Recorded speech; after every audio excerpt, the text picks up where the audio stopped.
Girl, stop apologizing. Day 45. Whenever I'm not sure how to get to the next step, even today, I create a possibilities list and fill up pages and pages with things like, oh yeah, Sarah's cousin works for that company that I've been dying to have a client. There were many times when I didn't remember I had a connection until I sat down and made my list. This happens because we spend so much time sitting in what we don't have that we don't realize the excess we actually do have. Warning: this is often the place where the dreamers start wandering off the side of the highway to gather wildflowers rather than making any real traction toward their destination. For example, if my first guidepost is clearly create a book proposal, there are all sorts of things I could brainstorm to get me there.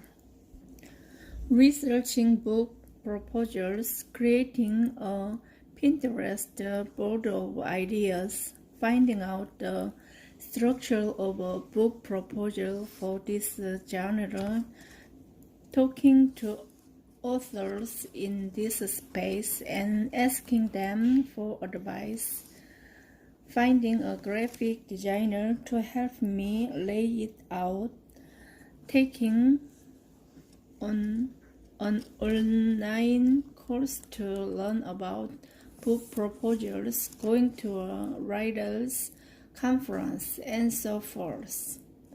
Most people see this list and get excited, thinking, holy crap, look at all these ideas. Simultaneously, they convince themselves that all ideas are created equal and all of them will be effective. Don't get it twisted.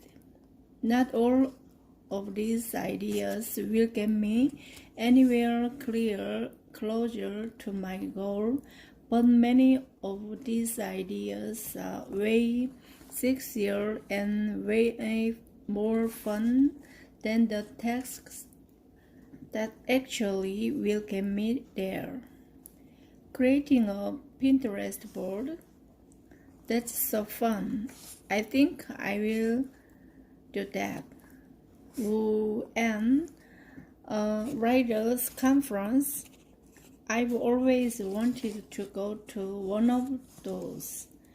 And brainstorming with my new friends from my writing club. That's perfect. We convince ourselves that all of these are great ideas and that we are spending dedicated time working toward our guidepost, when really we are just walking around in circles. If I'm being honest with myself, I know the exact step that comes right before creating a book proposal. I don't want to do it because it's the hardest, suckiest part of writing a book, but I know what it is. I've got to actually write the words. I want to encourage you here because if you're being realistic, then you must realize that a big part of the reason you haven't achieved the guidepost already is that your mile markers, while doable, take hard work. Mile markers are the achievable steps, and you can take one after another to get you to the destination. But they're always work. always. As I sit writing this book, Girl Wash Your Face has been out in the world for the handful of months. At this point, it's sold 722,000 copies and become a #1 New York Times bestseller, and I've received thousands and thousands of notes from women all over the world, telling me how helpful it's been in their lives. What a gift! What an incredible blessing that's so big I couldn't even have dreamed of it. Do you think that success makes it any easier to write this book? No, writing is always hard for me. It's always work. Even though I've done it so many times before, even though I've been able to experience success with it, even though I believe so deeply in what I'm writing about, even then, it's a slog to the finish line. The idea is not that a roadmap will magically make the journey easier. The idea is that a roadmap will make the journey effective. I believe deeply in what you're capable of. I think you can achieve anything you set your mind to, but you've got to set your mind to it.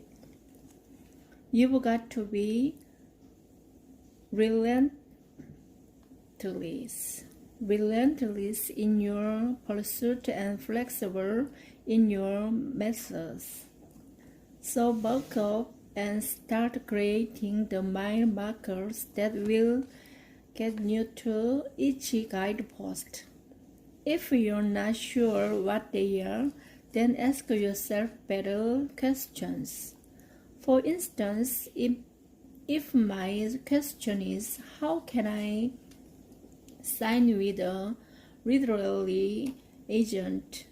My answer at the time would have been, I have no idea, which gets me exactly nowhere.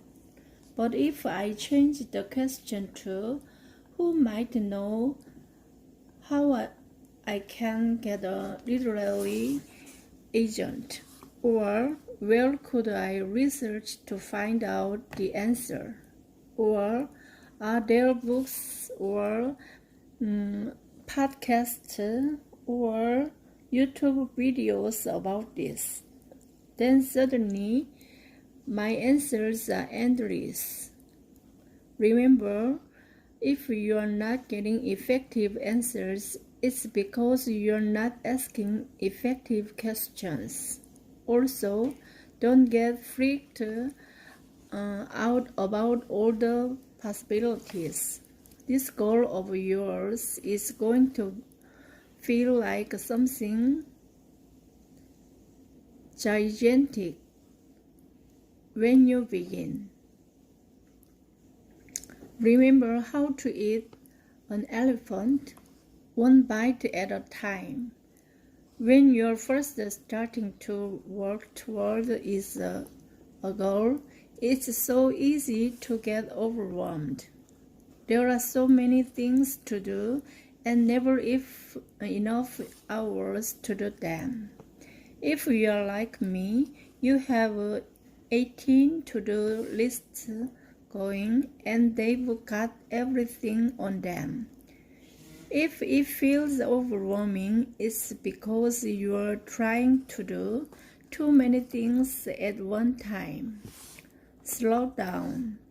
Make a daily list, make a weekly list, make a monthly list. Now double check them. Is everything on those lists essential to helping you get to the next guidepost? If not, revise and refocus. Now you've got your roadmap. The next step is almost as important as figuring out the rest of it.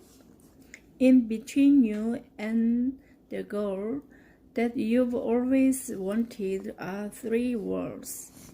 Maybe you write them down on a sticky note. Girl, maybe you should get it tattooed on your body, but it's this simple: go all in. Go all in. Take a massive action immediately. Not on Monday, not at the New Year, not next month, but right now, today. Take massive action on the first mile markers on your roadmap. By the way, creating a roadmap in the first place is going to be a massive action for many of you. But please don't stop there. Stay in. For a lot of people, it's easy for them to go all in. They just don't stay there.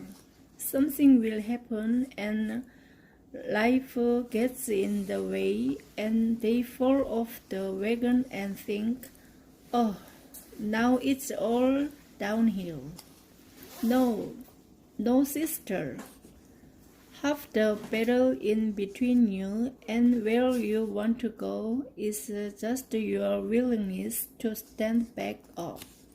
Everybody falls down, everybody slips up, everybody makes mistakes, everybody gets off course.